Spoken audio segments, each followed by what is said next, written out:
Mosha ati sa ka ndet në pallatin mbretëror ka rrit deri në moshën 15 vjeçare, 16 vjeçare, 17, ku tashmë po rritet, fiziku I tij po ndryshon, aty shfaqet një problem tjetër.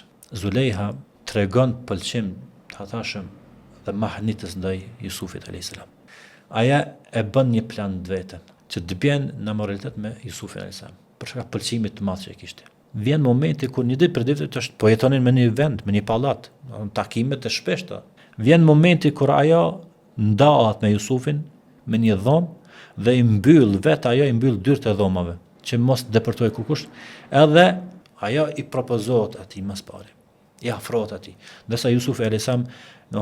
Sikur të mos ishin argumentet e Zotit, sikur që përmend Allahu në Kur'an, sikur të mos ishin faktet e Allahut, për krahje e Zotit, ndoshta ai do të anonte, por ishte imani I tij, morali I tij, ndërgjegjja e tij çka nuk anonte ka mëkat, bile e bën dua, o Zot, Allah më ruaj për kësaj çka po më shfaqet, çka po propozohet. Momentin që ajo dëshiron të kryej një akt të tillë të degenerimit, Jusufi ik. Gjatë ikjes për kadera, dera mbyll. E merr dhe e kap për këmishën e vet, mbrapa këmishës.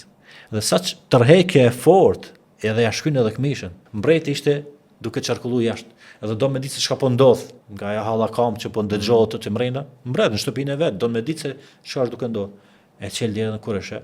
Zulejha vet me Jusufin, Jusufi këmishën e shkyr. Atëherë Zulejha e ngren një padi ndaj Jusufit, me shpifje dhe me akuzë pa bazë. Thot, çka kishe bë ti ndaj një person I cili do me bë me familjen tonë kështu edhe kështu. Subhanallahu. Të kundërtën e të vërtetës.